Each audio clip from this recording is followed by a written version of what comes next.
اور اصل میں حضرت حسین کے قاتل وہ کوفی ہیں، وہ بزدل، وہ منافق جنہوں نے بیعت کر کے بیعت توڑی۔ اس کے بعد واقعہ ہرہ بھی ہوا جو واقعہ کربلا سے بھی بعض اعتبارات سے زیادہ بھیانک اور زیادہ گھناؤنا واقعہ بنو امیہ کی تاریخ ہے، جس کو لوگ جانتے ہی نہیں۔ مدینہ کے کچھ لوگوں نے بغاوت کی اور انہوں نے اس کے خلاف فوج بھیجی، اور فوج کو جب مدینہ فتح کر دیا 3 دن کے لیے حلال کر دیا، جو چاہو کرو، یہاں جسے چاہو مارو، جسے چاہو لوٹو، جس کا گھر چاہو برباد کرو، جس عورت کو چاہو ریپ کرو۔ اور یہ مدینہ النبی کے اندر ہوا۔ تو کاٹ کھانے والی ملوکیت کے اندر بہت سے واقعات ہوئے۔ عبداللہ ابن زبیر کھڑے ہوئے، انہوں نے حکومت قائم کی تھی، لیکن یہ کہ وہ تو 6 سال کے لیے کامیاب بھی رہے، ایک حکومت قائم کی، بنو امیہ کے ہاتھ پر بیعت نہیں کی، بالآخر ان کی حکومت بھی ختم ہو گئی۔ پھر حضرت زید کھڑے ہوئے، انہوں نے بغاوت کی، وہ بھی ناکام رہ گئے۔ پھر بنو عباس میں کھڑے ہوئے حضرت نفس زکیہ، حضرت حسن رضی اللہ تعالیٰ عنہ کے اولاد میں سے، وہ بھی ناکام ہو گئے، شہید ہو گئے۔ انہوں نے عوام کو ایسا کھڑا کیا ہے کہ 20,000 سے لے کر 30,000 کے درمیان انسانوں نے جانیں دے دی۔ عورتوں کے جلوس نکلے، شیرخوار بچہ گود میں ہے عورت کے، اور گولی کھا رہی ہے اور مر رہی ہے، گر رہی ہے۔ آپ سوچئے زندگی کتنی عزیز ہوتی ہے، اور شیرخوار بچے کے لیے ماں کی جو زندگی ہے، اس ماں کو اپنی زندگی کتنی عزیز تر ہوگی کہ اپنے لیے نہیں تو اس بچے کے لیے مجھے جینا ہے، لیکن نہیں، گولیاں کھائیں اور گری۔ یہ جذبہ انہی میں ہے۔ واقعہ یہ ہے کہ اہل سنت کے اندر یہ جذبہ نہ ہونے کے برابر ہے۔ یہ میں واشگاف الفاظ میں کہہ رہا ہوں۔ پورے عالم اسلام میں صرف شیعہ ایران ایسا نکلا ہے کہ جس نے بادشاہت کا خاتمہ کیا، باقی سعودی عرب میں بادشاہت بیٹھی ہوئی ہے، ڈٹ کر بیٹھی ہوئی، اربوں ڈالر کا ایک ایک محل بنتا ہے ان بادشاہوں کا، اور سنی سن ہے، سن، کوئی حرکت نہیں۔ فرش التراب يضمني وهو غطاء، کہ وہ ایک شخص کا کارنامہ، وہ یہودی فتنہ گر، وہ روح مصدق کا بروز، ہر تباہ ہونے کو ہے اس کے جنون سے تار تار۔ اسی طرح وہ عبداللہ ابن سبا یہودی فتنہ گر۔ آج اہل تشیع میں سے بعض حضرات کہتے ہیں کہ یہ عبداللہ ابن سبا یہ تو افسانوی شخصیت ہے، اس کی حقیقت کوئی تھی ہی نہیں، حالانکہ ان کی اپنی کتاب میں رجال کشی کے اندر اس کا ذکر موجود ہے، اور یہ بھی موجود ہے کہ حضرت علی رضی اللہ تعالیٰ عنہ نے اپنے عہد خلافت میں اسے زندہ جلوایا ہے۔ اس کی وجہ کیا تھی؟ یہ آیا مدینے کے اندر اسلام کا لبادہ اوڑھ کر، اس نے چند عقیدوں کی اشاعت شروع کی۔ سب سے پہلے حضرت علی تو خدا ہیں، گاڈ انکارنیٹ، اوتار کا تصور، جیسے ہندوؤں میں ہے رام چندر جی خدا کا اوتار، اور عیسائیت میں بھی پہلے گاڈ انکارنیٹ کا تصور تھا کہ حضرت مسیح خدا کا اوتار ہے، انکارنیشن آف گاڈ۔ تو اس نے کہا کہ حضرت علی تو خدا کا اوتار ہے، خدا ہے۔ نمبر 2، اس نے کہا کہ ہر نبی کا ایک وصی ہوتا ہے جس کے حق میں وہ وصیت کرتا ہے، تو حضور صلی اللہ علیہ وسلم کے وصی حضرت علی ہیں، لہذا خلیفہ تو اول روز سے حضرت علی ہیں، حضرت ابو بکر، حضرت عمر، حضرت عثمان، یہ تو غاصب ہیں، اور حضرت عثمان کی خلافت تھی اس وقت تو خاص طور پر۔ پھر اس نے جو قبائلی عصبیت تھی اسے بھڑکایا۔ پرانی جو عصبیت چل رہی تھی قریش کے اندر، وہ 2 گھرانے ایک دوسرے کے مد مقابل تھے۔ دیکھیے، ایک ہوتا ہے قبیلہ، ایک ہوتا ہے گھرانہ۔ ہمارے پنجاب میں ایک قبیلہ ہے وٹو قبیلہ، اس کے گھرانے بہت سے، مانے کے، لالے کے، سجے کے، شامت کے، یعنی کوئی لالا تھا ان میں سے بڑا، ان کے بیٹے ہو گئے لالے کے، ان کی اولاد، خاندان یہ کہلاتے ہیں۔ قبیلہ ایک، یہ وٹو قبیلہ۔ تو قبیلہ تھا قریش، اس میں گھرانے بہت تھے، بنو ہاشم، بنو امیہ، بنو تیم، بنو عدی، یہ بہت سے گھرانے تھے۔ تو چوٹی کے 2 گھرانے جو تھے وہ بنو ہاشم اور بنو امیہ، ان کے درمیان چپقلش تھی، مقابلہ، مسابقت، اور یہ مسابقت فی الخیر بھی ہوتی تھی۔ اگر انہوں نے غریبوں کو کھانے کھلائے ہیں تو ہم ان سے بڑھ کر کھلائیں گے، اگر وہ حاجیوں کی خدمت کرتے ہیں تو ہم ان سے بڑھ کر کریں گے۔ تو ان کے اندر یہ مسابقت فی الخیر بھی تھی، لیکن چپقلش تھی کہ کوئی ہم سے آگے نہ نکل جائے، وہ سمجھتا تھا وہ آگے نہ نکل جائے۔ اس شخص نے اس پرانی عصبیت کو تازہ کیا کہ حضور تو بنو ہاشم میں سے تھے، لہذا خلافت حق ہے بنو ہاشم کا، یہ غاصب ہے۔ اس سے پہلے دو خلفاء جو تھے وہ نہ بنو ہاشم سے تھے نہ بنو امیہ سے تھے۔ حضرت ابوبکر بنو تیم میں سے تھے، چھوٹا قبیلہ تھا۔ حضرت عمر بنی عدی میں سے تھے، وہ بھی چھوٹا قبیلہ تھا۔ یہ حضرت عثمان پہلے خلیفہ جو بنو امیہ میں سے تھے، جن کی پرانی چپقلش بنو ہاشم سے تھی۔ اب اس کو موقع مل گیا کہ پرانی قبائلی عصبیت کو بھڑکائے۔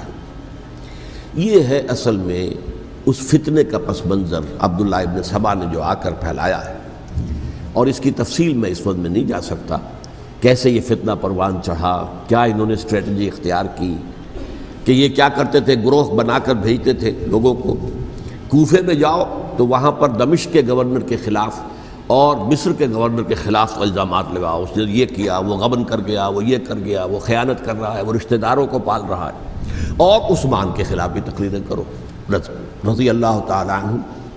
دمشق میں جاؤ تو کوفے کے گورنر کے خلاف، کیونکہ دمشق کے گورنر کے خلاف بات کرو گے تو لوگوں کو معلوم ہوگا کہ یہ جھوٹ بول رہے ہیں، لیکن یہ کہ وہاں تو تم بات کرو کوفے کے گورنر کے خلاف اور مصر کے گورنر کے خلاف اور حضرت عثمان کے خلاف۔ مصر میں جاؤ تو بات کرو کوفے کے اور شام کے گورنر کے خلاف اور حضرت عثمان کے خلاف۔ یہ انہوں نے ایسا اٹھایا، اور اس زمانے میں آپ کو معلوم ہے ذرائع رسل و رسائل تھے نہیں، نہ اس فتنے کی پتہ چل سکا جب تک کہ وہ فتنہ جو ہے پوری طرح برگ و بار لا کر تراور درخت نہیں بن گیا۔ اس کے نتیجے میں حضرت عثمان رضی اللہ تعالیٰ عنہ شہید ہوئے، اور خلیفہ پھر حضرت علی رضی اللہ تعالیٰ عنہ کو انہی سوائیوں نے، جنہوں نے گھیراؤ کیا تھا، جنہوں نے حضرت عثمان کو شہید کیا ہے، یہی حضرت علی رضی اللہ تعالیٰ عنہ کے ارد گرد ہو گئے۔ اور حضرت علی رضی اللہ تعالیٰ عنہ بھی نہیں چاہتے تھے خلافت کی بیعت لینا، لیکن آخر کیا کرتے؟ کیا وہ امت کو بغیر خلیفہ کے چھوڑ دیتے؟ حضرت زبیر سے کہا گیا، انہوں نے نہیں مانا، رد کر دی بات۔ حضرت طلحہ سے کہا گیا، انہوں نے نہیں مانا۔ حضرت علی سے کہا گیا، اب عشرہ مبشرہ میں سے یہی تو تھے نا، لہذا انہوں نے تسلیم کر لیا، خلافت ہو گئی۔ لیکن اس کے بعد جو خانہ جنگی ہوئی ہے، اس خانہ جنگی کے نتیجے میں نوٹ کر لیجئے کہ 1,00,000 کے قریب مسلمان ایک دوسرے کی تلواروں اور نیزوں اور برچھیوں اور تیروں سے ختم ہو گئے، ہلاک ہو گئے۔ یہ ہماری تاریخ کا تاریک ترین باب ہے۔ 5 سال،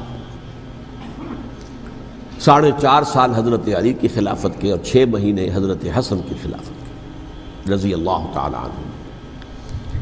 اس سے کیا ہوا کہ ایک طرف تو اسلام کی جو توسیع ہو رہی تھی، تھمتا نہ تھا کسی سے سیل رواں ہمارا، وہ سیلاب رک گیا، انٹرنل سیبوٹاج ہو گئی نا، اب تو اندر ہی آپس ہی میں اگر دست و گریبان ہو گئے تو باہر اب کیا توسیع کرتے ہیں، وہ توسیع کا عمل رک گیا۔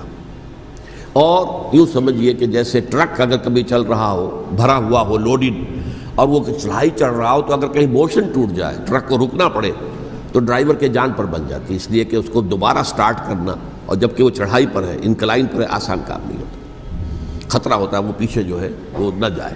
اور پہاڑی علاقوں میں آپ کو معلوم ہے ذرا پیچھے چلے جانے کا مطلب جو ہے بہت خطرناک جو ہے نتیجہ نکل سکتا ہے۔ بہرحال حضرت علی رضی اللہ تعالیٰ عنہ نے اپنے خلافت میں ایک کام یہ کیا، اب اس کی کیا مصلحتیں تھیں یہ تو انہی کے علم میں ہوگا، ہم قیاس کر سکتے ہیں، میں اس میں نہیں جانا چاہتا۔ ابھی تک خلافت کا مرکز تھا مدینہ منورہ، حضرت ابوبکر، حضرت عمر، حضرت عثمان، وہیں جہاں حضور صلی اللہ علیہ وسلم رہے تھے اور جہاں پر کہ حضور مدفون تھے۔ لیکن حضرت علی نے اپنا مرکز جو ہے وہ کوفہ بنا دیا۔ اچھا، اس کی ایک ظاہری وجہ یہ سمجھ میں آتی ہے کہ اسلام کا جو پھیلاؤ ہو گیا تھا، وہ سلطنت اتنی وسیع ہو گئی تھی کہ مدینہ منورہ بہت جنوب میں اور بڑے صحرا کو عبور کر کے جانا ہوتا تھا۔ کوفہ جبکہ ایسی مقام پر تھا کہ جہاں سے مشرقی راستہ جا رہا ہے ایران کو، عراق کے اندر تو ہے وہ شہر کوفہ، اور پھر ایران اور خراسان اور ہندوستان کو راستہ جا رہا ہے، وہیں سے شمال کی طرف جا رہا ہے، شام کی طرف اور ترکی کی طرف، اور وہاں سے پھر یہ کہ مغربی افریقہ کو بھی کنٹرول کرنا، جو شمالی افریقہ کو وہ بھی آسان تھا۔ بہرحال حضرت علی نے کوفہ کو اپنا مرکز بنایا، اور نتیجہ یہ ہوا کہ سبائیوں کا بھی مرکز وہی بن گیا، چونکہ انہوں نے اپنے آپ کو گردا گرد رکھا حضرت علی کے رضی اللہ تعالیٰ عنہ۔ اب ظاہر بات ہے کسی پرٹیکولر پرسن کے خلاف تو کوئی مقدمہ موجود تھا نہیں، بلکہ جب جنگ جمل ہو رہی تھی، ابھی جنگ نہیں ہوئی تھی، حضرت عائشہ، حضرت طلحہ، حضرت زبیر وہ لے کر آئے تھے ایک لشکر اس مطالبے کے لیے کہ حضرت عثمان کے قاتلوں کو سزا دی جائے، قصاص لیا جائے۔ حضرت علی رضی اللہ تعالیٰ عنہ سے گفت و شنید ہو رہی تھی، حضرت علی جو ہے اس پر آمادہ ہو گئے کہ ٹھیک ہے، میں جو بھی قاتلین عثمان ہیں ان کو گرفتار کر کے سزا دوں گا۔ عین اسی وقت کوفے کی مسجد کے اندر جو ہے 10,000 کا مجمع کھڑا ہو گیا، ہم سب قاتل عثمان ہیں، لو ہم سے بدلہ کہاں سے لوگے؟ اور انہوں نے کیا کیا، جاتے ہی جنگ چھیڑ دی۔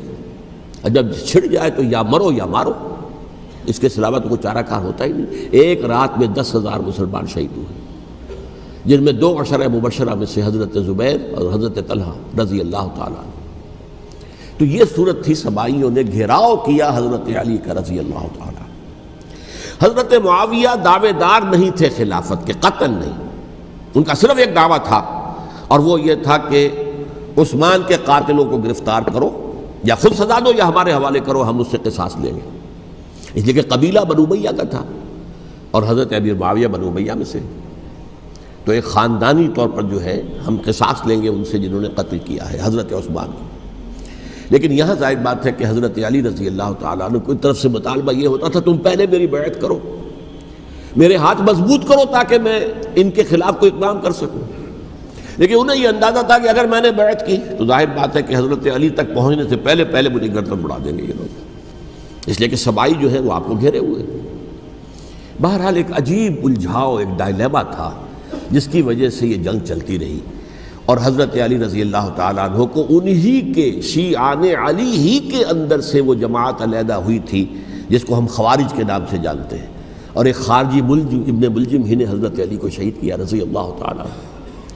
پھر حضرت حسن رضی اللہ تعالیٰ عنہ، اب دیکھیے کس قدر صحیح بات تھی جو حضرت علی رضی اللہ تعالیٰ عنہ نے فرمائی جب ان سے کہا گیا کہ کیا ہم آپ کے بیٹے حسن کے ہاتھ پر بیعت کر لیں رضی اللہ تعالیٰ عنہ۔ فرمایا نہ میں تمہیں اس کا حکم دیتا ہوں نہ میں اس سے روکتا ہوں، یہ تمہارا معاملہ ہے، امرہم شورا بینہم، تم اپنے باہمی مشورے سے جو فیصلہ کرو گے ٹھیک ہے، میں نہ حکم دیتا ہوں نہ روکتا ہوں۔ اس کا کیا مطلب ہے؟ باپ کے بعد بیٹے کی خلافت ہرگز حرام نہیں ہے، ورنہ کہتے کیسے ہو سکتا ہے میرا بیٹا؟ نہیں، یہ نہیں کہا آپ نے۔ حضرت عمر سے بھی کہا گیا تھا کہ اپنے بیٹے کو نامزد کر دیں، عبداللہ ابن عمر کو، تو انہوں نے جواب میں کیا کہا؟ اسے تو طلاق دینی بھی نہیں آتی۔ انہوں نے اپنی کسی زوجہ کو طلاق دی تھی اور اس میں جو صحیح ترین طریقہ ہے وہ اختیار نہیں کیا تھا، انہیں طلاق دینی تک نہیں آتی تو میں اسے خلیفہ بنا دوں۔ یہ نہیں کہا تھا کہ باپ کے بعد بیٹا خلیفہ نہیں ہو سکتا، یہ تو نہیں تھا، کہیں حرام نہیں ہے، نہ کتاب و سنت میں، نہ کوئی حدیث ہے، نہ کہیں قرآن مجید میں۔ تو حضرت علی نے بھی فرمایا رضی اللہ تعالیٰ، نہ میں روکتا ہوں نہ حکم دیتا ہوں، یہ تمہارا اپنا معاملہ ہے۔ بہرحال حضرت حسن رضی اللہ تعالیٰ عنہ نے حضرت امیر معاویہ سے صلح کر لی، خلافت ان کے سپرد کر دی۔ دیکھیے میں حضرت ابوبکر، حضرت عمر، حضرت عثمان، حضرت علی کے ساتھ حضرت حسن کے دور خلافت کو بھی خلافت راشدہ میں سے سمجھتا ہوں، اور تبھی 30 سال پورے ہوتے ہیں اس حدیث کے مطابق کہ حضور نے فرمایا خلافت 30 برس رہے گی پھر ملوکیت آ جائے گی۔ تو حضرت حسن کا بہت بڑا کارنامہ یہ ہے کہ اس خانہ جنگی کا دروازہ بند کر دیا، اور یہ پیشن گوئی تھی حضور کی صلی اللہ علیہ وسلم حضرت حسن کو، جب بچے تھے حضور کے انتقال سے پہلے، میرا یہ بیٹا مسلمانوں کے 2 گروہوں میں صلح کرائے گا، یہ حضور کی پیشن گوئی تھی، اور وہ پیشن گوئی حضرت حسن کے علم میں بھی ہوگی یقیناً۔ بہرحال انہوں نے صلح کی حضرت امیر معاویہ کے ساتھ رضی اللہ تعالیٰ عنہ، خلافت ان کے حوالے کر دی، اور کچھ شرائط تھیں طے ہو گئی، اللہ خیر صلی اللہ۔ حضور کی تو یہ پیشن گوئی جو ہے صحیح ثابت ہوئی کہ میرا یہ بیٹا مسلمانوں کے 2 بڑے گروہوں کے درمیان صلح کرا دے گا، اور سبائیوں نے انہیں طعنے دیے، یا عار المومنین، اے مومنوں کے لیے موجب عار، موجب شرم، تم نے بزدلی دکھائی ہے، تم نے امیر معاویہ کو خلیفہ تسلیم کر لیا، تم نے بزدلی دکھائی، معاذ اللہ ثم معاذ اللہ ثم معاذ اللہ۔ اب میں کچھ باتیں حضرت امیر معاویہ کے بارے میں کہنا چاہتا ہوں، اس لیے کہ وہاں اس میں نے حضرت معاویہ کے بارے میں یہ تو بہت شدت کے ساتھ کہا تھا، اور میں اب بھی اس پر قائم ہوں اور پوری طریقے سے قائم ہوں۔ میرا مستقل موقف یہی ہے کہ حضرت معاویہ رضی اللہ تعالیٰ عنہ کے دور خلافت کو ہم خلافت راشدہ میں شامل نہیں سمجھتے، اہل سنت میں سے کوئی بھی نہیں سمجھتا۔ لیکن اس کے ساتھ میں نے حضرت امیر معاویہ کے کچھ مناقب بھی بیان کیے تھے تاکہ پلڑا جو ہے ترازو کا اس کے دونوں پلڑے سامنے آ جائیں۔ لیکن یہ کہ وہ حصہ میرے اس بیان کا نکال دیا گیا، ختم کر دیا گیا۔ یہ میں نہیں جانتا کہ اس میں کیا مصلحت دیکھی گئی ہے۔ اس میں تو کسی کے لیے کوئی معاملہ ایسا نہیں تھا، کسی کے جذبات کو جو ہے وہ ٹھیس پہنچانے والا، جبکہ میں نے کہا وہ خلیفہ راشد نہیں تھے، صاف میں نے کہا، بلکہ وہ دور ملوکیت کا آغاز ان سے ہو گیا ہے۔ بلکہ جب ایک صاحب نے یہ کہا کہ کربلا کے بعد سے دور ملوکیت آ رہی تھی، تو میں نے کہا نہیں جناب، دور ملوکیت تو 20 سال پہلے پوری ہو چکی تھی، شروع ہو چکی تھی۔ حضرت امیر معاویہ کے بھی 20 سال جو ہے وہ دور ملوکیت میں شمار ہوتے ہیں۔ انہیں کسری العرب بھی کہا گیا، عرب کے کسریٰ، جو شہنشاہ ایران کا خطاب تھا، حضرت معاویہ رضی اللہ تعالیٰ عنہ کو کسری العرب کہا گیا، عرب کا کسریٰ یہ۔ لیکن دوسری طرف یہ ہے کہ وہ صحابی رسول ہیں رضی اللہ تعالیٰ، حضور کے برادر نسبتی بھی ہیں، حضور کے سالے ہیں۔ ان کی ہمشیرہ ام حبیبہ حضور کی زوجہ محترمہ ہیں، ام المومنین ہیں، ام حبیبہ رضی اللہ تعالیٰ عنہ۔ پھر کس قدر معتمد علیہ تھے حضور کے کہ کاتبان وحی میں شامل تھے، وحی کی کتابت کرنے والے چند لوگ تھے جنہیں کہ حضور کہتے تھے کہ اب یہ آیت لکھ لو، ان میں سے ایک امیر معاویہ بھی رضی اللہ تعالیٰ۔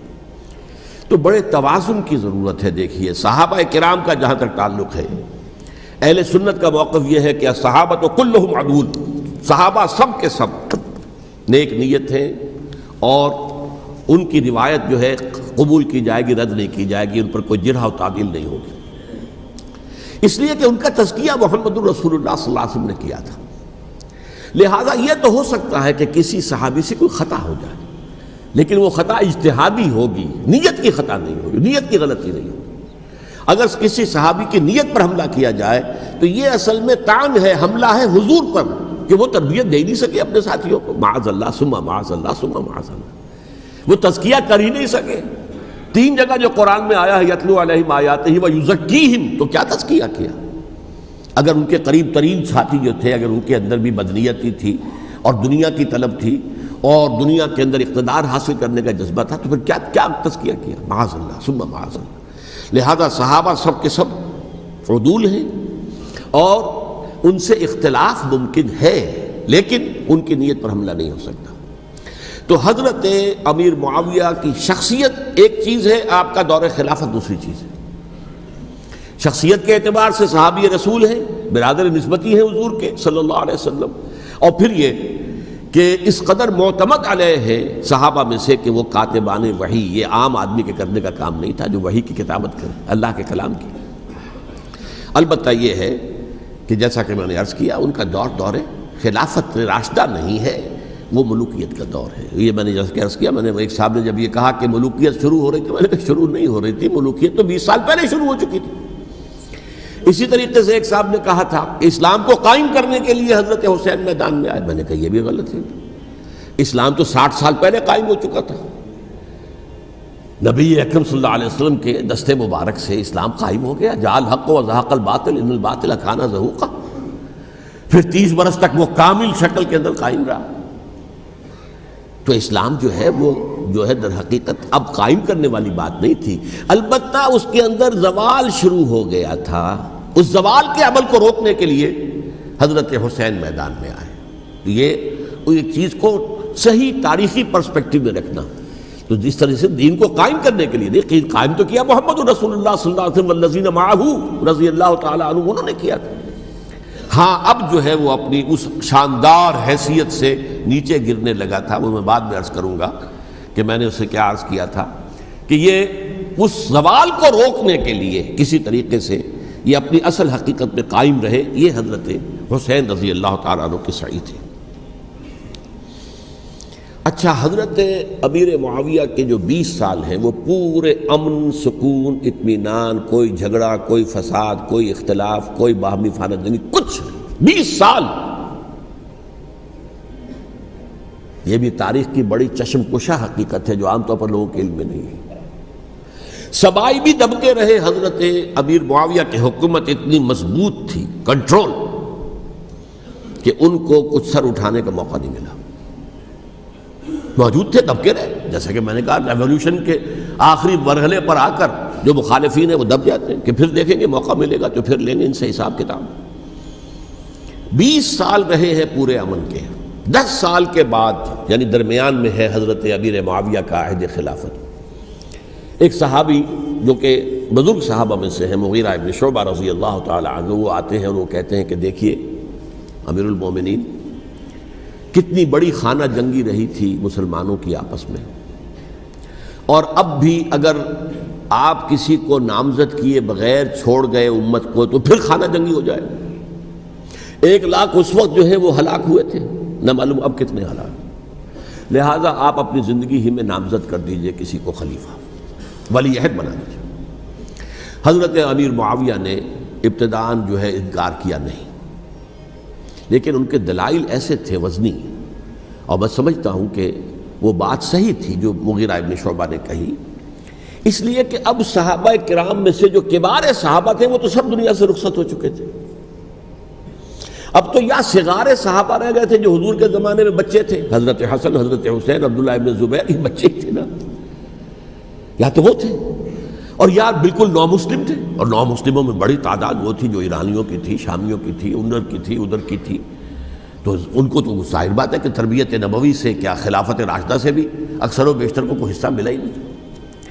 تو اس صورت میں اب وہ اعلیٰ ترین معیار پر حکومت کے نظام کو قائم کرنا ممکن نہیں ہے۔ کوئی قبائلی عصبیت جب تک حکومت کی پشت پر نہیں ہوگی، حکومت مستحکم نہیں ہوگی۔ یہ گویا کہ ایک جس کو کہتے ہیں کہ حقیقت بینی، واقعیت پسندی، ایک آئیڈیلزم ہے اور ایک ریئلزم ہے کہ آپ فیکٹس آن دی گراؤنڈ کو غور کریں، سوچیں اس کے اوپر اور پھر کوئی فیصلہ کریں۔ اس اعتبار سے پھر حضرت امیر معاویہ نے بات مان لی اور بیعت لے لی لوگوں سے حضرت یزید کے لیے کہ یہ خلیفہ ہوں گے میرے بعد، اس کو ولی عہدی کہتے ہیں۔ اچھا، اس وقت 5 افراد ایسے تھے کہ جنہوں نے اس سے اختلاف کیا، یہ بات بہت اہم ہے۔ میرا کتابچہ ہے سانحہ کربلا، اس کے کچھ نسخے آج یہاں ہوں گے، آپ لوگ پڑھیے اسے غور سے اور پھیلائیے تاکہ حقیقت سامنے آئے۔ 5 افراد کون تھے جو ہونے چاہیے؟ ابو بکر فوت ہو گئے، ان کے بیٹے عبد الرحمن ابن ابی بکر۔ عمر فوت ہو گئے، ان کے بیٹے عبداللہ ابن عمر۔ عباس فوت ہو گئے، ان کے بیٹے عبداللہ ابن عباس۔ زبیر فوت ہو گئے، ان کے بیٹے عبداللہ ابن زبیر۔ اور حضرت حسن جو ہے ان کا انتقال ہو چکا تھا، حضرت علی کے بیٹے حضرت حسین رضی اللہ تعالی عنہ مجمعین۔ حضرت حسن کے بارے میں ایک فریق کا کہنا یہ ہے کہ انہیں زہر دے کر ہلاک کیا گیا، اہل تشیع کا قول یہ ہے، جبکہ اہل سنت کہتے ہیں کہ نہیں، وہ اپنی جو بھی طبی موت تھی اس سے ان کی وفات۔ لیکن میں اس میں نہیں جانا چاہتا، اس لیے کہ یہ مائکرو ہسٹری جو ہے نا، وہ تو ایک ایک واقعے کے لیے ادھر کی روایات کیا، ادھر کی کیا ہیں، ان کے پاس کیا دلائل، ان کے پاس یہ تو کسی ریسرچ اسکالر کا موضوع ہے، میرا موضوع نہیں ہے۔ لیکن بہرحال یہ 5 حضرات تھے جنہوں نے ولی عہدی کی بیعت نہیں کی، لیکن حضرت معاویہ اتنے حلیم الطبع انسان تھے، انہوں نے جبر نہیں کیا، کوئی تشدد نہیں کیا۔ ٹھیک ہے، ولی عہدی کی بیعت نہیں کر رہے، کوئی بات نہیں، میری بیعت تو کی ہوئی ہے نا، ابھی تو میں زندہ ہوں، بات ختم ہو گئی، میری بیعت کو تو نہیں توڑا انہوں نے، فسخ بیعت نہیں کی۔ اس اعتبار سے انہوں نے نہ کوئی تشدد کیا، نہ جبر کیا، نہ کوئی مواخذہ کیا۔ لیکن جب امیر معاویہ کا انتقال ہو گیا، اب ولی عہدی کی بجائے وہ اب خلافت کی بیعت ہوئی، سب لوگوں نے بیعت کر لی۔ ان 5 میں سے ایک فوت ہو چکے تھے، حضرت عبد الرحمن ابن ابی بکر فوت ہو چکے رضی اللہ تعالی۔ 4 تھے، ان 4 میں ایک اختلاف ہوا۔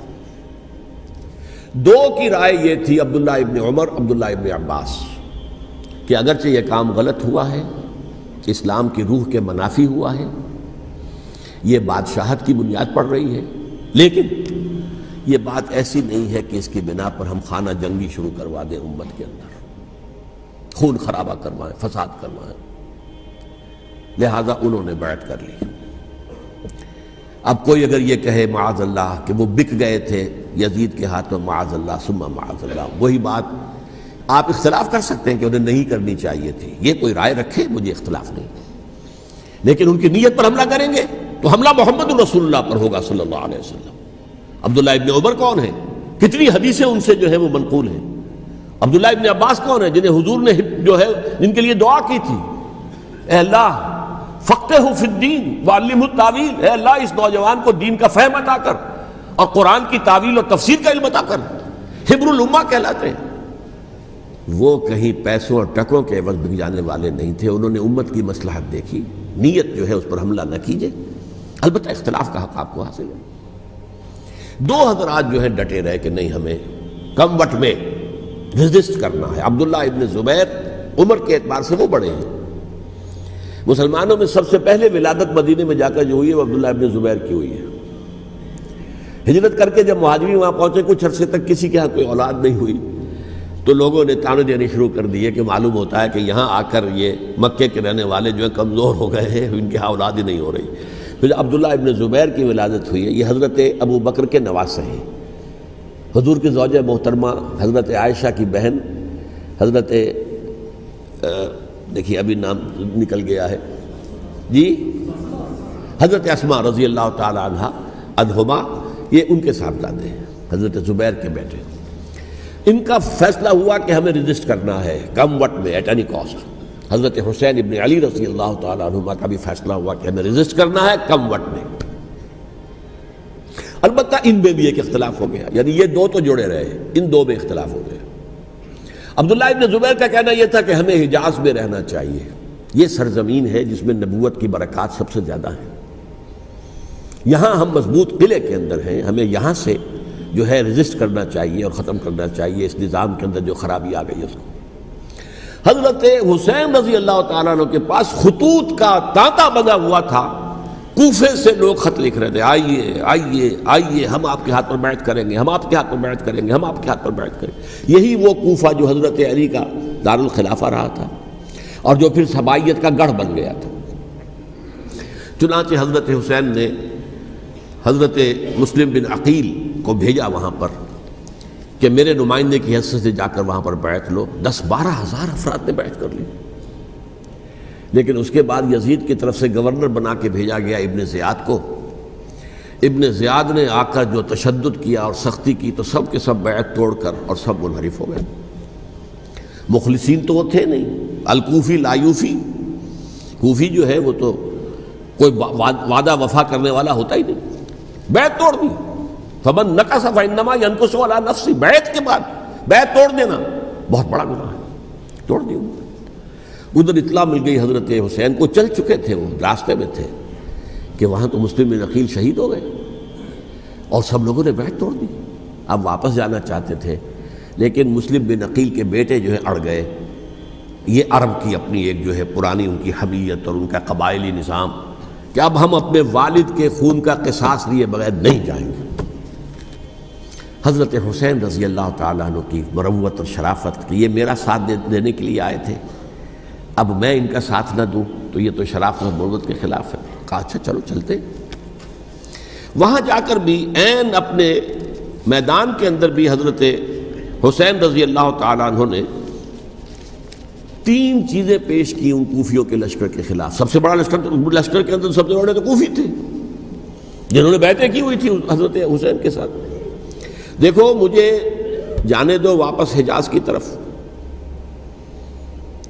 یا مجھے سرحدوں پر بھیج دو تاکہ میں کافروں کے ساتھ جنگ کرتے ہوئے اپنی جان دے دوں، یا مجھے یزید کے پاس جانے دو، میں اپنا معاملہ اس سے طے کر لوں۔ لیکن کوفیوں کو یہ گوارا نہیں تھا۔ اگر یہ یزید کے پاس پہنچ گئے تو ہمارا کچا چٹھا بیان کر دیں گے کہ مجھے تو ان لوگوں نے ورغلا کر بلایا تھا۔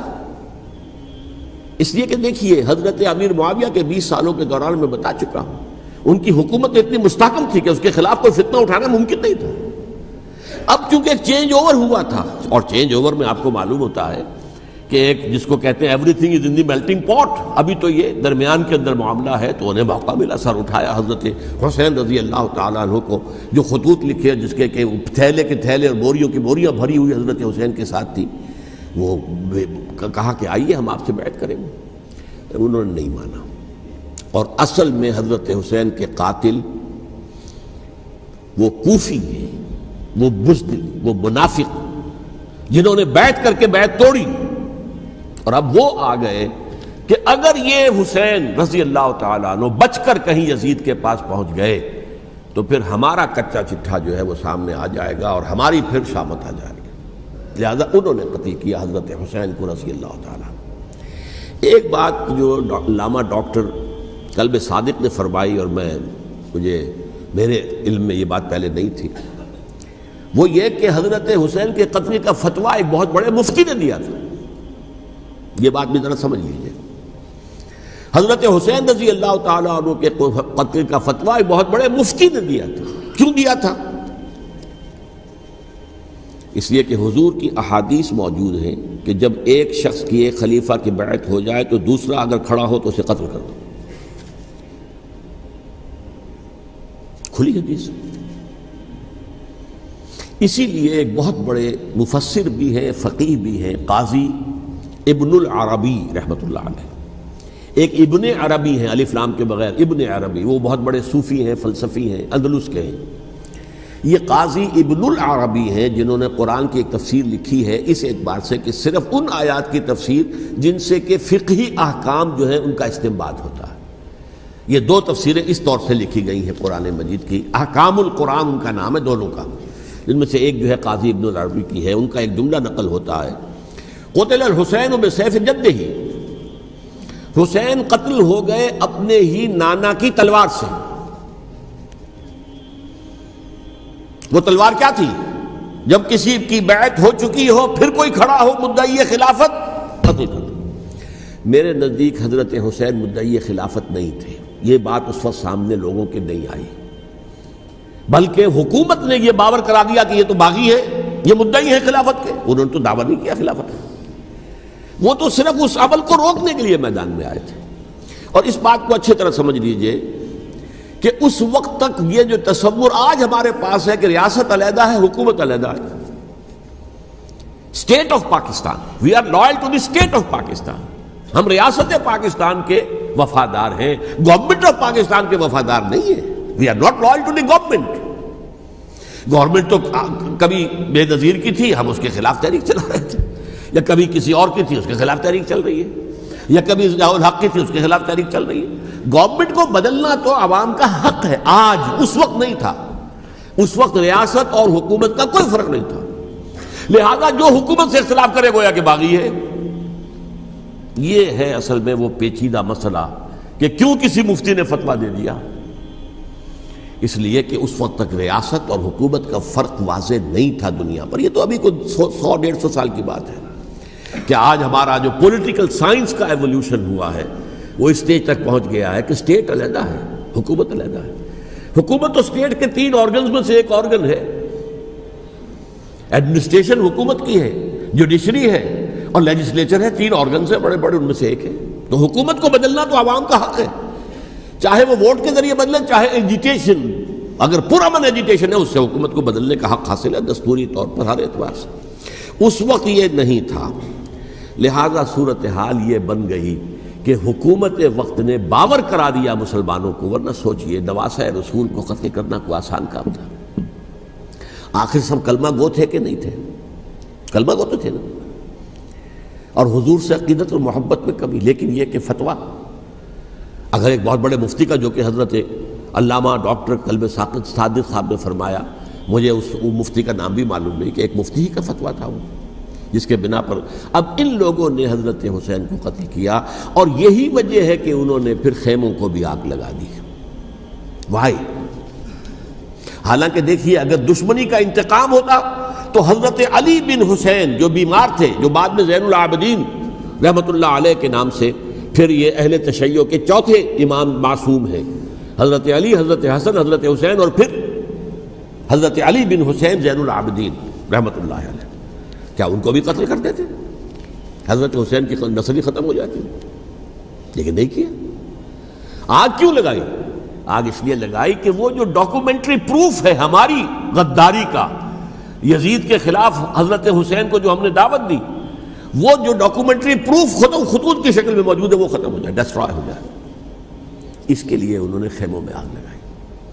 بہرحال یہ ہے تاریخی پس منظر، یہ اسی سبائی فتنے کا تسلسل ہے جس نے سب سے پہلے حضرت عثمان کی جان لی رضی اللہ تعالیٰ عنہ، 5 سال تک مسلمانوں میں خانہ جنگی رکھی، حضرت علی کو پھر شہید کیا، اور اس کے بعد جو ہے 20 سال حضرت امیر معاویہ کے تو سر نہیں اٹھا سکے، لیکن پھر جب ایک چینج اوور ہو رہا تھا تو اس وقت انہوں نے موقع غنیمت سمجھا کہ اب کھڑے ہو جاؤ اور اب دوبارہ ایک فتنہ جو ہے اس کو امت کے اندر پیدا کر دو۔ اچھا، اس معاملے میں ایک بات جو میں نے وہاں کہی کہ ہمارے ہاں شاعرانہ جو مبالغہ آمیزی ہے، یہ میری گفتگو کا حصہ انہوں نے حذف کر دیا ہے، اور میں نے ایک سنی شاعر بہت بڑے عالم جن کے حوالے سے آج بھی میری تقریر ہوگی خالق جناح ہال میں، مولانا محمد علی جوہر کے ایک شعر کے حوالے سے کہا کہ قتل حسین اصل میں مرگ یزید ہے، اسلام زندہ ہوتا ہے ہر کربلا کے بعد۔ میں نے کہا یہ بالکل محمل شعر ہے، اسلام مرا ہی نہیں تھا، زندہ ہونے کا کیا سوال؟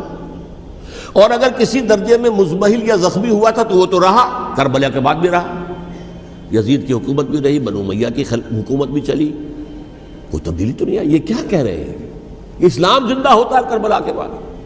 میں نے کہا اسلام مرا نہیں تھا۔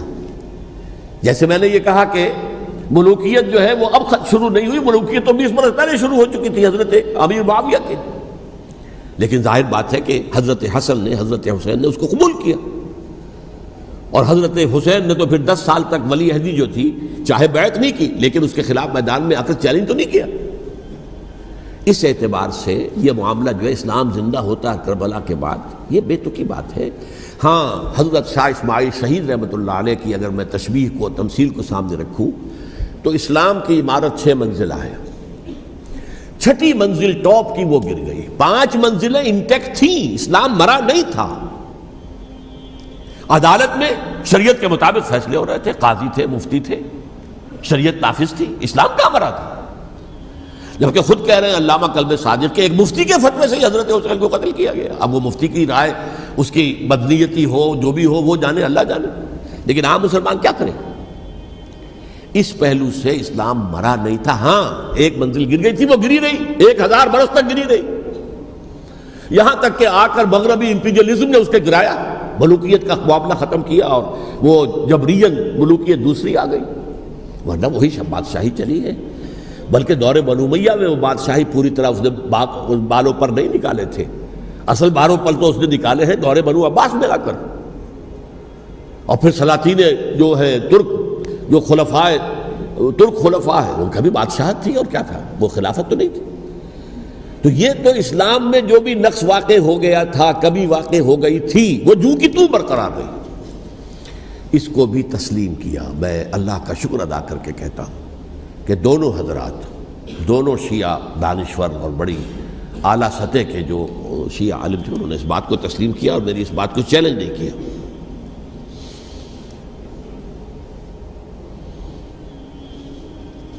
اصل میں تیسری بات میں نے یہ کہی کہ دیکھیے حضرت حسین رضی اللہ تعالی عنہ کی اس شہادت کے بعد، اس کے بعد واقعہ حرہ بھی ہوا، جو واقعہ کربلا سے بھی بعض اعتبارات سے زیادہ بھیانک اور زیادہ گھناؤنا واقعہ ہے، بنو امیہ کی تاریخ ہے جس کو لوگ جانتے ہی نہیں۔ مدینہ کے کچھ لوگوں نے بغاوت کی اور انہوں نے اس کے خلاف فوج بھیجی، اور فوج کو جب مدینہ فتح کر لیا 3 دن کے لیے حلال کر دیا، جو چاہو کرو، یہاں جسے چاہو مارو، جسے چاہو لوٹو، جس کا گھر چاہو برباد کرو، جس عورت کو چاہو ریپ کرو، اور یہ مدینہ النبی کے اندر ہوا ہے۔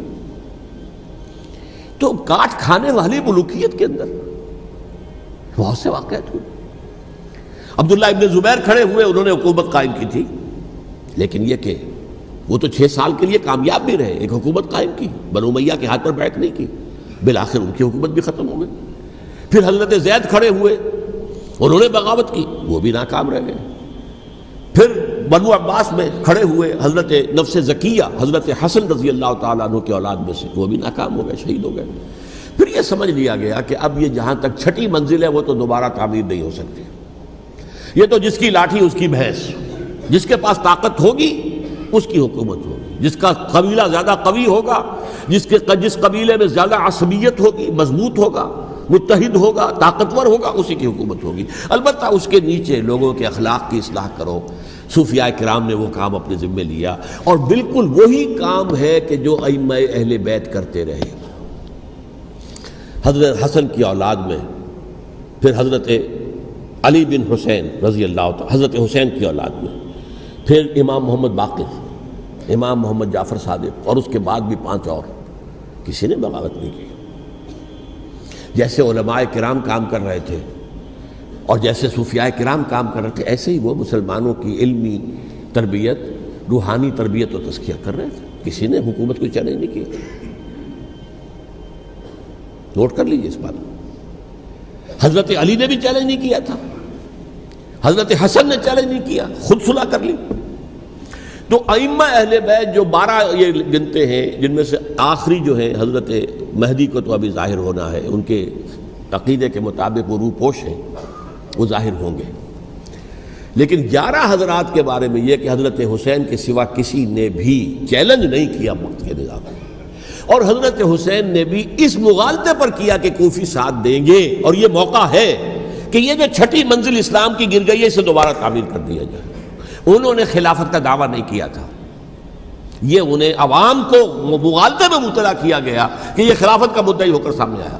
جیسا کہ میں نے آپ سے کہا تھا، امیر معاویہ نے حضرت علی کے عہد خلافت میں کبھی خلافت کا دعویٰ نہیں کیا، مدعی خلافت نہیں تھے وہ تو یہ کہتے تھے کہ قاتلان حسین جو ہے، قاتلان عثمان کو سزا دو، قصاص دو، بس۔ اسی طرح حضرت حسین نے بھی، اب دیکھیے اس ضمن میں اس میں کوئی شک نہیں ہے، حضرت حسین رضی اللہ تعالی عنہ کی جو شہادت ہوئی ہے اور ان کے ساتھیوں کی، اعزاء و اقارب کی، تاریخ انسانی میں یہ عزم، ہمت، شجاعت، مثابرت، صبر، استقلال، استقامت، اس کی بہت روشن مثال ہے، بہت روشن مثال ہے، بہت روشن مثال ہے۔ لیکن اس سے تاریخ کی رفتار پر کوئی اثر نہیں پڑا۔ وہ جو ملوکیت آ گئی تھی وہ اور گہری سے گہری ہوتی چلی گئی۔ واقعہ کربلا کے بعد تو واقعہ ہررا ہوا میں نے گنوا دیا، اس سے زیادہ تو میرے خیال میں کہ اور ہمارے لیے لائق شرم جو ہے کوئی واقعہ ہے ہی نہیں اس پہلو سے۔ لیکن حضرت حسین کا ایک، اب ان کو یہ کہ میں مطلب یہ کہ اگر میں ان کے ہاتھ پر بیعت کر لیتا ہوں، جو کہ اس وقت سامنے موجود تھے، کہ یزید کی بیعت تمہارے ہاتھ پر کرتا ہوں، تو گویا کہ اپنے آپ کو سرنڈر کر دیتے۔ وہی خطرہ جو امیر معاویہ کو تھا کہ مجھے وہ تو پہنچنے بھی نہیں دیں گے علی تک رضی اللہ تعالیٰ عنہ، اور مجھے پہلے ہی شہید کر دیں گے، یہی خطرہ حسین کو تھا رضی اللہ تعالیٰ عنہ کہ مجھے یزید تک پہنچنے نہیں دیں گے، پہلے ہی قتل کر دیں گے۔ اور ویسے بھی یہ ایک شرافت، مروت اور حمیت اور غیرت اور عزت نفس کا تقاضا بھی تھا کہ بھائی معاملہ ہے یزید کا، میرا مجھے وہاں جانے دو، اللہ اللہ خیر سے نہ، یو کین اسکورٹ می، میرے دائیں بائیں چلو تاکہ میں کہیں اور بھاگ نہ جاؤں تمہارے خیال میں، مجھے وہاں پہنچا دو، میں وہاں پہ جا کے اسے معاملہ کر لوں۔ لیکن انہوں نے قتل کیا، اصل قاتلان کوفی، وہی سبائی۔ البتہ یہ ہے کہ اس واقعے کی جو یادگار ہے اس میں کوئی شک نہیں ہے کہ اس نے مسلمانوں میں سے ایک گروہ کے دل میں قربانی اور شہادت کا جذبہ بہت پیدا کیا، اس میں کوئی شک نہیں۔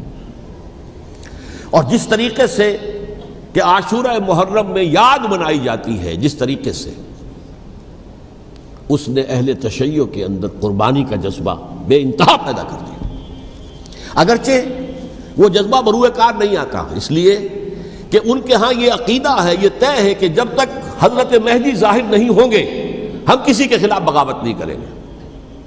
یہ پوری تاریخ میں ان کا معاملہ رہا، تمام جو ہے ائمہ اہل بیت کا معاملہ رہا، جب تک مہدی نہیں آتے keep sitting and keep waiting, wait and see, that's all. یہ تو خمینی صاحب نے کیا ہے، آیت اللہ خمینی صاحب نے، کہ انہوں نے یہ ایران کے شیعوں کو باور کرایا کہ بھائی جب آئیں گے حضرت مہدی آ جائیں گے، لیکن ہم اب ہاتھ پر ہاتھ رکھ کر بیٹھے رہیں، باطل کو چیلنج بھی نہ کریں، ہمیں کچھ تو کرنا چاہیے، وہ ہاتھ پاؤں ہلانے چاہیے، اور کچھ نہیں تو مہدی کا راستہ جو ہے صاف کرنا چاہیے، تمہید کرنی چاہیے، ان کے راستہ ہموار کیا جائے۔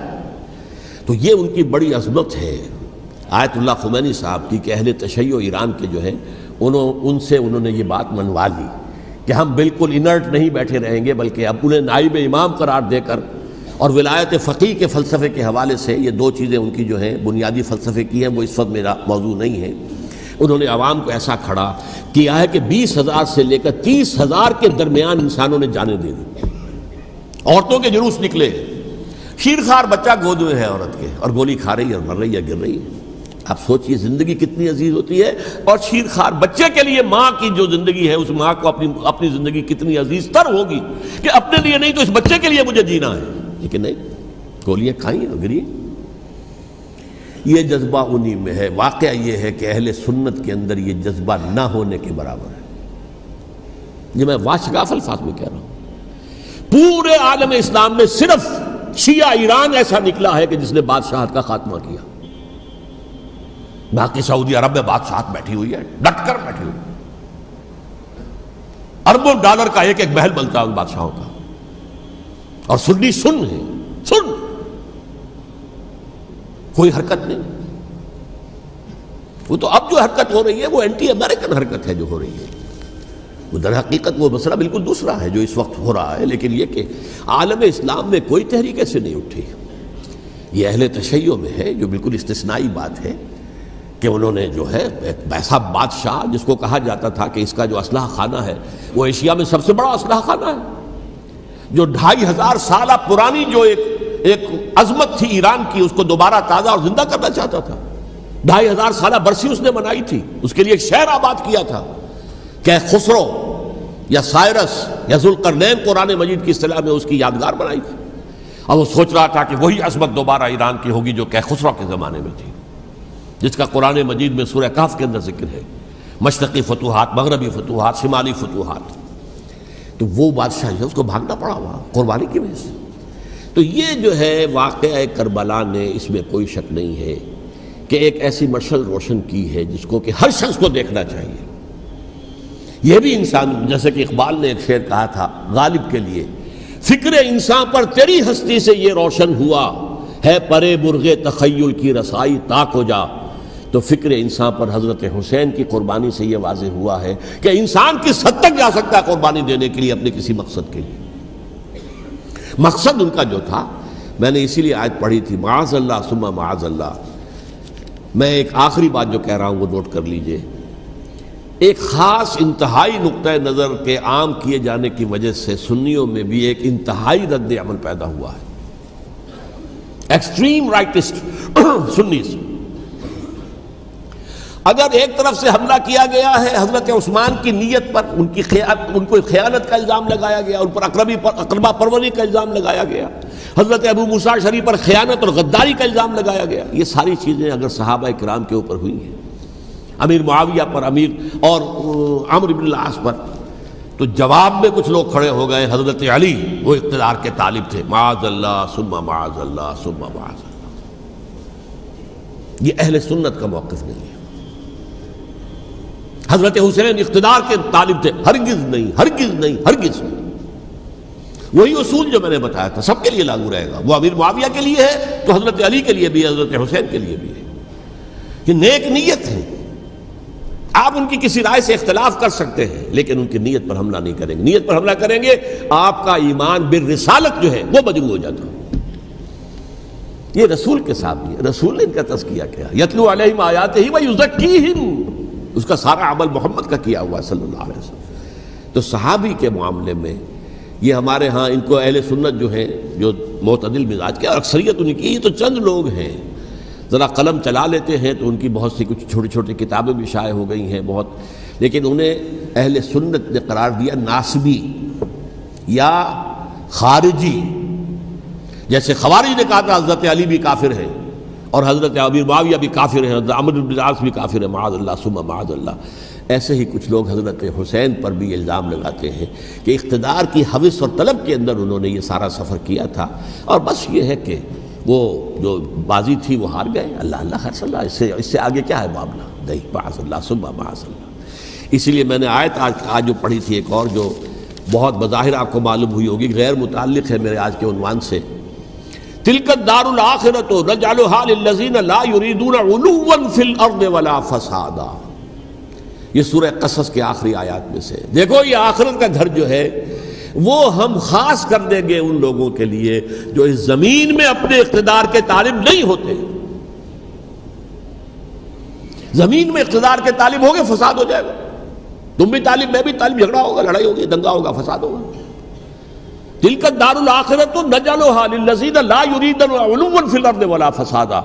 جو لوگ زمین میں اپنے اقتدار کے طالب اور اس کے نتیجے میں فساد پیدا کرنے والے نہیں ہیں, ان کے لیے ہم نے آخرت کا گھر خاص کیا ہے. والعاقبۃ للمتقین, اور عاقبت جو ہے, انجام کار, آخرت جو ہے وہ تو متقیوں کے لیے ہے. اسی میں آئیں گے سب صحابہ کرام, خواہ وہ حضرت علی ہے رضی اللہ تعالیٰ عنہ, اور خواہ وہ حضرت امیر معاویہ ہیں, حضرت عثمان ہیں رضی اللہ تعالیٰ عنہما, خواہ حضرت حسن ہیں, حضرت حسین ہیں رضی اللہ تعالیٰ عنہما, خواہ عبداللہ ابن زبیر ہیں, خواہ عبداللہ ابن عباس ہیں, خواہ عبداللہ ابن عمر ہیں رضی اللہ تعالیٰ عنہم اجمعین. اس اصول کو سامنے رکھ کر اختلاف آپ کر سکتے ہیں کسی سے بھی, لیکن کسی کی نیت پر حملہ کریں گے تو اصل میں آپ کا ایمان بالرسالت مجروح ہو جائے گا. علی کو نبی اکرم صلی اللہ علیہ وسلم نے اپنا نائب بنا کر چھوڑا تھا جب غزوہ تبوک میں جا رہے تھے مدینے میں. حضرت علی نے کہا بھی کہ مجھے آپ عورتوں کے ساتھ بٹھا کے جا رہے ہیں. فرمایا تمہارا مقام میرے ساتھ وہی ہے جو موسیٰ کے ساتھ ہارون کا تھا. ہارون کو چھوڑ کر گئے تھے نا یہودیوں کے پاس جب گئے تھے تورات لینے کے لیے, تو تمہارا وہی مقام ہے میرے ساتھ. تو یہ حضرت علی ہیں رضی اللہ, ان کے بارے میں میرا, ان کی کیا عظمت میری نگاہ میں. تو یہ 3 کتابچے ہیں, مجھے نہیں معلوم تیسرا یہاں ہے یا نہیں ہے. بہرحال آپ لوگوں کو ریکمینڈ کر رہا ہوں کہ ان کا مطالعہ کریں. اب یہ کہ آخری بات یہ کہ اصل ہمارے کرنے کا کام کیا ہے. دیکھیے کیوں نہیں کیا کسی نے بھی خروج کا معاملہ, وہ میں واضح کر چکا ہوں. بغاوت نہیں کی, کیوں؟ ایک تو ریاست اور حکومت میں فرق نہیں تھا. ذرا کھڑا ہو اور وہ باغی قرار پائیں گے, واجب القتل ہو جائیں گے, فتوے کی زد میں آ جائیں گے. یہ معاملہ تھا. اور دوسرے یہ کہ عمارت پوری گری نہیں تھی, ایک منزل گری تھی نا. آج ہم کہاں کھڑے ہیں؟ پوری عمارت گری ہوئی ہے. نہ شرعی عدالتیں ہیں, نہ شرعی فیصلے ہیں, نہ احکام الہی نافذ ہیں, نہ حدود اور قصاص کے معاملات, کچھ بھی نہیں. ہمارا فرض کیا ہے؟ حضرت حسین کی مدح کرتے رہیے, تعریف کرتے رہیے, صحابہ کرام کی مدح کرتے رہیے, مدح صحابہ, اس کے لیے مجلسیں قائم ہو رہی. بھائی کر کیا رہے ہو؟ تھے تو آبا وہ تمہارے ہی, مگر تم کیا ہو؟ ہاتھ پر ہاتھ دھرے منتظر فردا ہو. تلک امۃ قد خلت لہا ما کسبت ولکم ما کسبتم. وہ تو ایک امت تھی جو چلی گئی, اللہ کے ہاں پہنچ گئے. جو کچھ انہوں نے کمایا وہ ان کے لیے, تمہارے لیے نہیں ہے. تمہارے لیے وہ ہوگا جو تم کماؤ گے. ہمارے لیے راستہ اب یہی ہے کہ خلافت راشدہ کے مکمل نظام کو اثر نو قائم کرنے کے لیے منہج انقلاب نبوی کو اختیار کریں. میری کتاب اس پر, کیسٹس اس پر, آڈیو کیسٹس, ویڈیو کیسٹس, سی ڈیز, نہ معلوم ڈی وی ڈی, سب کچھ موجود. سیرت النبی پر تو میں عرض کر چکا ہوں, فلسفہ سیرت النبی سمجھنا ہے تو میری کتاب پڑھیے, ورنہ سیرت النبی آپ پڑھ لیں گے, واقعات معلوم ہو جائیں گے, فلسفہ سیرت سامنے نہیں آئے. اس کا آپ مطالعہ کریں گے میری کتاب سے. اور دوسرے یہ کہ یہ خلافت قائم کرنے کے لیے جو جد و جہد ہم کر رہے ہیں, تحریک خلافت پاکستان جس کا میں داعی ہوں ادنا سا, وہ تنظیم نہیں ہے, میں اس کا امیر نہیں, وہ ایک تحریک ہے. جیسے تحریک پاکستان کہلاتی تھی جس کی تنظیم تھی مسلم لیگ, پارٹی کا نام مسلم لیگ تھا, لیکن تحریک پاکستان. اس طرح تحریک خلافت پاکستان وہ ہم نے چلائی ہے تنظیم اسلامی کے تحت. یہ خلافت جب پہلی چلی تھی آج سے 84 سال قبل, نومبر 1921 میں خالد دینہ ہال میں وہ مقدمہ چلا تھا, جس کے نتیجے میں بڑے بڑے جو لیڈر تھے ہمارے, مولانا محمد علی جوہر اور مولانا حسین مدنی اور مولانا ابوالکلام آزاد, ان سب کو 2 سال کی قید کی سزا سنائی گئی تھی. بغاوت, مقدمہ بغاوت, یہ خالد دینہ ہال. اسی میں سن 91 یا 92 میں میں نے 3 دن تقریریں کی تھیں, جن میں آج سے پھر میں 3 تقریریں کرنے والا ہوں. ایک آج شام کو, ایک کل شام کو رات 9 بجے, آج بھی کل بھی, ایک پرسوں اتوار کی صبح کو 10 بجے ہے کیا 11 بجے.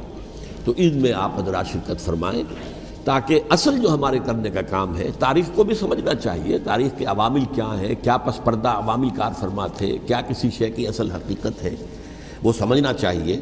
لیکن یہ ہے کہ اس اعتبار سے میں نے جب یہ لفظ استعمال کیا تھا اس مذاکرے میں لپ سروس، کہ یہ ہم صرف لپ سروس کرتے رہیں، مدح کے بیان کرتے رہیں، منقبت بیان کرتے رہیں، حضور کی نعتیں کہتے رہیں، تو اس سے تو بات نہیں بنے گی جب تک کہ وہ فرض منصبی شہادت علی الناس کا جو ہمارے ذمے ہے بحیثیت امت محمد صلی اللہ علیہ وسلم اس کو ادا نہ کریں۔